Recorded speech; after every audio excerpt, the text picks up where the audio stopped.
Saudações, investidores! Bitcoin agora cotado a $69.500. Bitcoin que está consolidando desde a queda de ontem. E a grande dúvida agora é, será que essa queda começa uma tendência de baixa ou é só uma correção para a gente voltar a subir?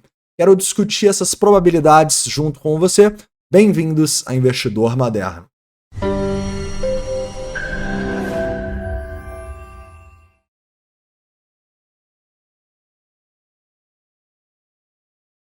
Investidores, hoje também eu quero falar sobre um grande erro que muitos investidores cometem e acabam ficando de fora de toda a festa, tá bom? Depois a gente vai atualizar a situação do ETH e da Solana, te mostrando inclusive um trade que eu mandei para os membros. Vamos lá, caras, que nós mandamos. Vamos lá. Então vamos começar aqui falando um pouco sobre o Bitcoin.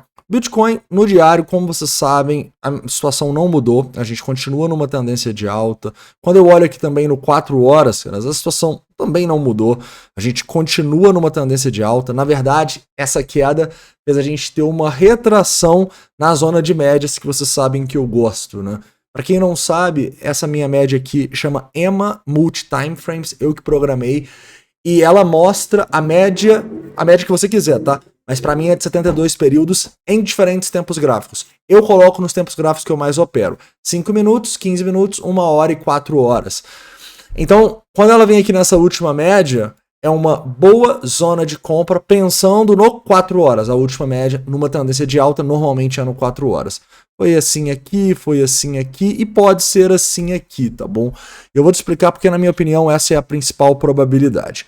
Primeiro, né, como eu já disse para vocês, a média está aqui, ela não é uma média intransponível, mas ela mostra a tendência de alta e mostra que a gente teve uma retração da nossa tendência de alta. Tem muita gente que acha que média faz milagre, não, elas só fazem isso, tá bom? Então, nesse momento, outro ponto que muita gente não se toca é que as médias, elas basicamente te mostram também zonas de Fibonacci. Então, repara que se eu traçar o Fibonacci aqui, a gente vai estar justamente numa região importante aqui, entre 0,5 e 0,618, correto? Então a média não faz milagre, cara. Ela só te dá de maneira não subjetiva uma tendência e uma correção. Show de bola. Então, entendendo isso aqui, eu vejo isso como uma correção natural do preço para a gente continuar subindo, tá? Inclusive, acho que é a maior probabilidade. Perdendo 66 seria um mau sinal, estaria errado, e a gente poderia começar uma correção mais forte, tá?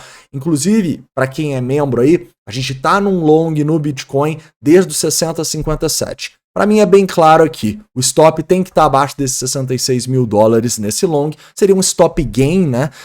Eu diria que aqui seria uma zona que se perdesse, a gente pode voltar lá para os 60, né? Então, abaixo dos 66, para mim, é uma zona de stop bem clara, é uma zona onde eu estaria errado nessa tendência aqui e que a gente pode começar uma tendência de baixa, ou pelo menos voltar para a consolidação para ir testar os 60, os 57 de novo.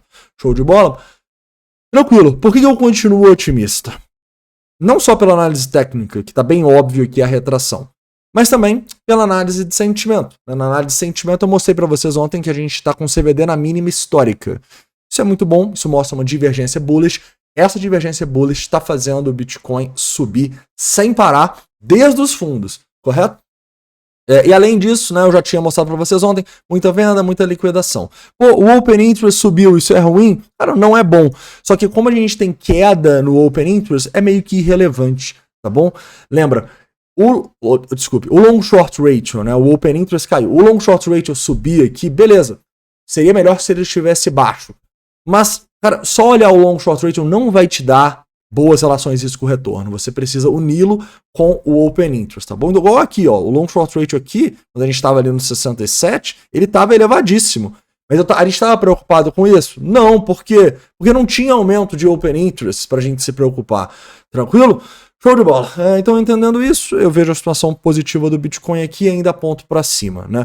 E o que eu comecei a ver nos comentários e tal, alguns amigos meus falando, assim, a gente está consolidando há tanto tempo que se o preço voltar nos 72, ou se o ETH voltar nos 3.900, se a minha altcoin voltar no 0 a 0, eu vou vender, esperar uma nova correção e depois eu compro de novo, né?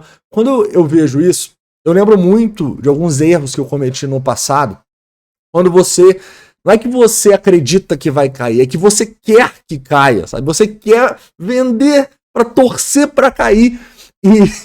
E quando cai é ótimo, né, cara? Você fala, não, comprei mais Bitcoin, eu tive um lucro em dólar, é ótimo. Só que tem um grande problema nisso. O preço, tá bom, ele tá chato e tá consolidando há 3 meses aqui, correto? Só que em algum momento, caras, a gente vai romper isso aqui. E quando a gente romper isso aqui, quem vendeu aqui provavelmente não vai pegar Bitcoin por uns bons anos, tá? Vamos dar um exemplo. Pô, a gente ficou consolidando aqui por 56 dias, se eu não me engano. O preço batia aqui nos 45, voltava. Batia, voltava. Batia, voltava. Por 4 vezes o preço bateu e voltou.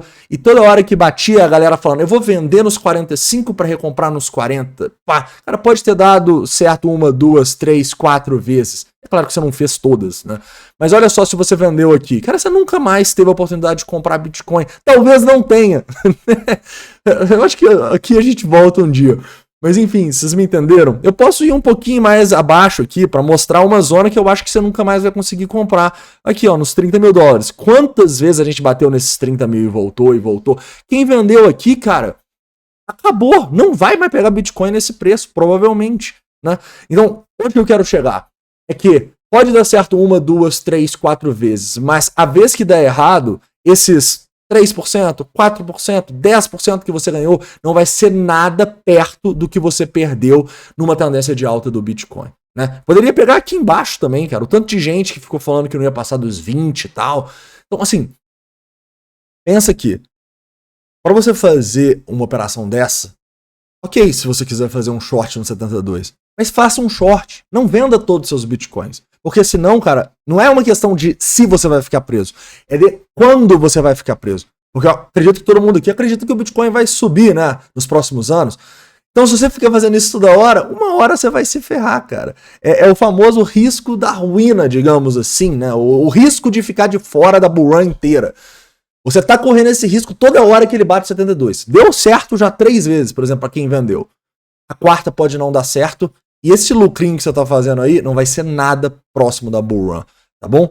Então você precisa, se for fazer isso, colocar um stop, ou então vender uma pequena parcela dos seus bitcoins. Cara, não normalizem você comprar e vender todos os seus bitcoins toda hora. Eu tô te falando porque eu já fiz isso em determinado momento e eu surtei, tá bom? Então não faça isso. Você tem que trabalhar os seus bitcoins entre 0 e 100%. Você vai diminuindo à medida que ele vai subindo e você vai aumentando à medida que ele vai caindo, fazendo o contrário da manada, correto? Se você ficar vendendo todos os seus bitcoins, depois recomprando todos, eu garanto, cara, você vai ficar de fora em algum momento, provavelmente vai comprar topo, tá bom? Ainda bem que eu não comprei topo, mas eu já fiquei de fora em alguns movimentos que eu não gostaria, né? Por exemplo, quando a gente foi dos 3 mil até os 14 mil ali em 2019, eu fui vendendo muitos dos meus bitcoins ali até os 10 e tal, e foi fora ver o preço dos 10 aos 14, me entende? Então assim, beleza que caiu depois, né? Dei sorte, entre aspas, mas a grande questão é que você deve trabalhar entre 0 e 100% de exposição. Se ficar vendendo e comprando tudo, vai se ferrar, eu tô garantindo pra vocês. Não é uma questão de se, é uma questão de quando. Show de bola? Estão entendendo isso?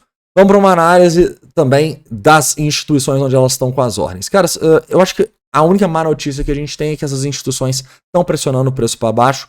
A gente tem uma ordem já no 70, 70 e 500, até o 71, e aquelas ordens ali do 72 até o 73 continuam. Então, cara, isso aqui é uma clara manipulação, né?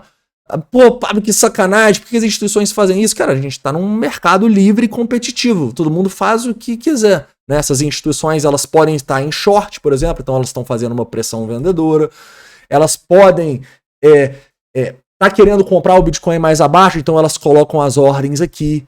Elas estão querendo vender?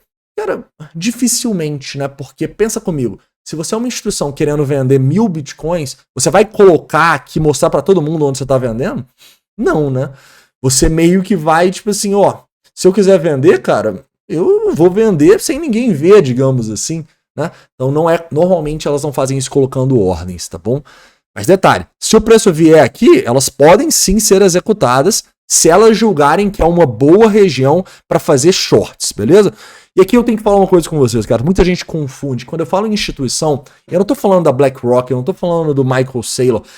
Essas são instituições que trabalham no longo prazo. As instituições que a gente estuda aqui são instituições que trabalham nos futuros, no curto, médio prazo. Beleza, que eles acumulam Bitcoin para o longo prazo, isso não há dúvida. Tanto é que eles são gigantes, né? Mas o que eles fazem é manipular esse preço no curto prazo com essas ordens, beleza? Se querem mais vídeos sobre isso, a gente pode fazer um vídeo sobre o Order Book, se vocês quiserem, falando um pouco dessas estratégias. Deixa aqui nos comentários. Então é isso, cara. E abaixo aqui, eu diria que a região do 66, bastante ordem, né? Então é a região que, se a gente perder, caras, problemas, tá bom? E tá bom que no 65 tem muita ordem também, mas perdeu o 66, eu vou estopar o meu trade no Bitcoin. Pablo, vai vender seus Bitcoins de longo prazo? Não, cara. Eu só vou pensar em vender meus Bitcoins de longo prazo bem longe daqui, 80, 90, 100. Tranquilo? Isso porque eu já fiz vendas a primeira vez que a gente foi acima dos 70, né? Então eu não vou vender de novo, correto? Mas é isso aí, legal. Para finalizar, vamos falar da ETH e da Sol. Então, ETH.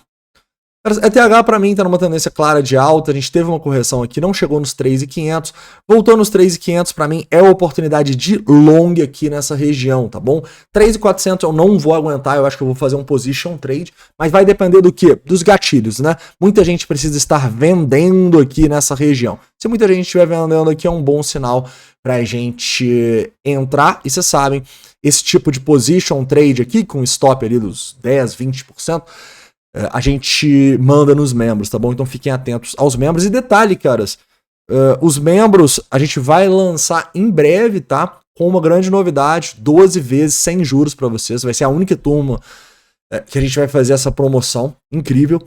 E eu vou falando com vocês aí certinho a data, tá bom? Amanhã eu passo para vocês, mas provavelmente na segunda-feira. Então, ETH para mim é muito claro, essa oportunidade, caso apareça. E Solana, cara, Solana é uma que nós entramos em long, tá bom? E sempre quando a gente entra num long assim, a gente manda para os membros, né, um position trade, a zona de entrada, o preço médio, o alvo, o stop, a alavancagem, né, o spot aqui falando que, pô, se você não sabe alavancar, pode fazer no spot. E a relação risco-retorno, né, ou seja, se a gente perder aqui, a gente vai perder X. Se a gente ganhar, a gente tem que ganhar mais que X. Nesse caso aqui, 1.5x, tá bom?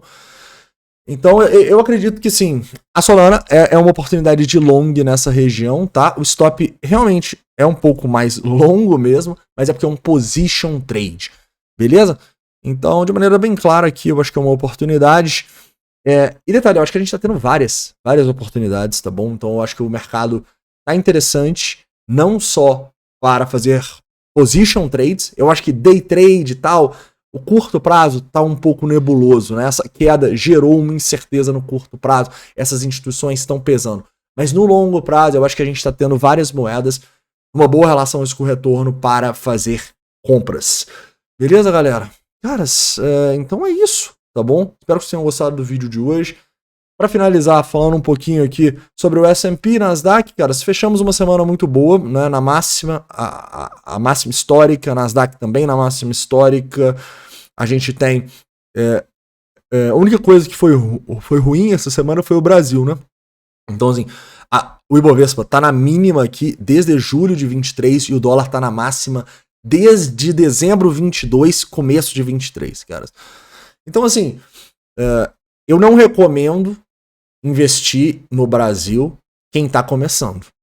Mas se você já tem um capital maior, você pode estar diante de uma oportunidade para investir em ações que pagam dividendos aqui no Brasil, tá bom? Ações de crescimento no Brasil? Não sou doido. O objetivo tem que ser, gerar uma renda passiva para te dar tranquilidade para você trabalhar a maioria do seu capital no criptomercado. É isso que eu faço com ações brasileiras, é isso que eu faço ações brasileiras de dividendos, é isso que eu faço com fundos imobiliários, tá bom? Porque o resto do meu capital já está em cripto ou em ações lá nos Estados Unidos. E as ações, vocês sabem quais são super voláteis. Coinbase, Robinhood, Nvidia, Tesla. Então são ações que sobem e caem muito, né? Então eu diria que esses fundos imobiliários, essas ações, além de me pagar um dividendo que me deixa feliz da vida e mais tranquilo, ela tira um pouco da volatilidade da minha carteira, por mais incrível que pareça. Então é tipo como se fosse uma renda variável bem light. Mas aí é só para quem já tiver muito capital, tá bom? Para quem quer ficar mais tranquilo aí recebendo dividendos todo mês.